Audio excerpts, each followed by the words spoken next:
Now, courage is what it takes to stand up and speak. But sometimes courage is also what it takes to sit down and listen. So this morning I'm inviting us all to have courage. And today we are here, as you heard, to launch Kura Yangu Sauti Yangu.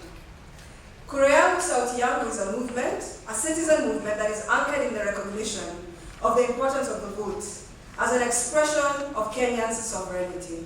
It is a consolidation of conversations, observations, and consultations with various Kenyans.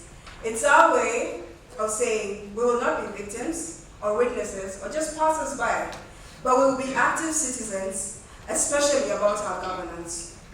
Kura Yangu Sauti Yangu emerges from the concern that not all is well in this country, and I'm sure most of you can tell. And as we go towards elections, there are signs that we cannot ignore. I don't have to tell you about the various surveys, but you can just talk to Kenyans, and most of you interact with various Kenyans from all walks of life, from Kenya to Mombasa to Wajir, wherever they are, and you know that things are not going well. The expression of Kenya's sovereignty is at risk. And so, therefore, we've come together as Kura Yangu Sauti Yangu, pushed by the will of the people, to have a good electoral process, to be more active in our governance and participation. Currently, the coalition, which has room for everybody and anybody to get in. Ladies and gentlemen, I'm not a prophet of doom, although some might disagree. But for how long shall we bury our heads in the sand? As I've mentioned, things are not going well, and we cannot be in denial.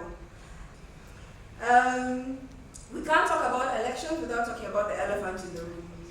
And the issue of IBC has been on debate and in discussion largely. I don't even have to go into details. We all know what's been discussed. And where chairman, it's not personal. Most of us have been following and engaging on these issues. And there are many and a myriad. And while the technical work to resolve those issues is well and good, we must have the discussion that will move that technical work into something meaningful for this country. From the issues of the mandate of the commissioners ending in 2017, immediately after the election, to whether or not we need technology. Those are discussions we must have as Kenyans. My dear Kenyans, we also go to the elections with the issue of the arbiter, and in particular the issue of the Supreme Court, that has recently faced serious credibility issues arising from bribery allegations about some of its members. While our code of justice in Kenya dictates that you're innocent until proven guilty, our experience as Kenyans has been that where they smoke, there is fire. Our dear CJ, who should have been here today, we had invited him, but unfortunately was not able to make it, has also been on record expressing some of these concerns about the judiciary at large. So, and we also know the Supreme Court will have major transitions at that level. How do we ensure that the process of these transitions, the replacement is seen as credible? How can we go to elections with an adjudicator that will be seen by all, if possible, if not by most, as independent, fair, and credible?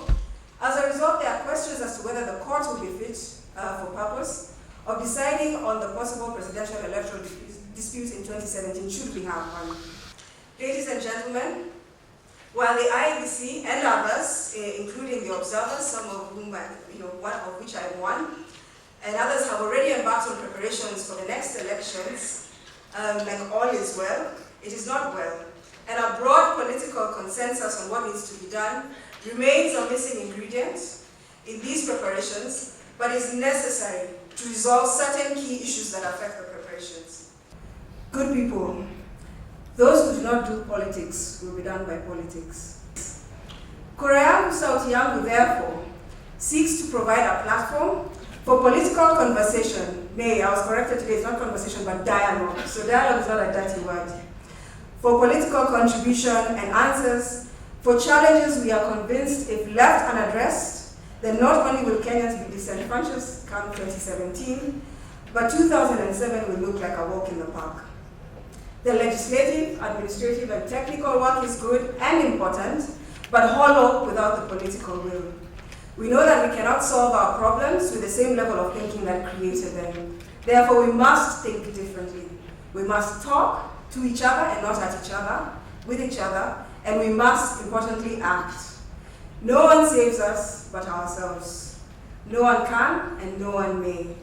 We ourselves must walk the path. My brothers and sisters, let's have courage, as I mentioned earlier. Hii kura ni yetu, hii nchi ni yetu, na kwa hivyo jukumu ni letu. Asanteni sana.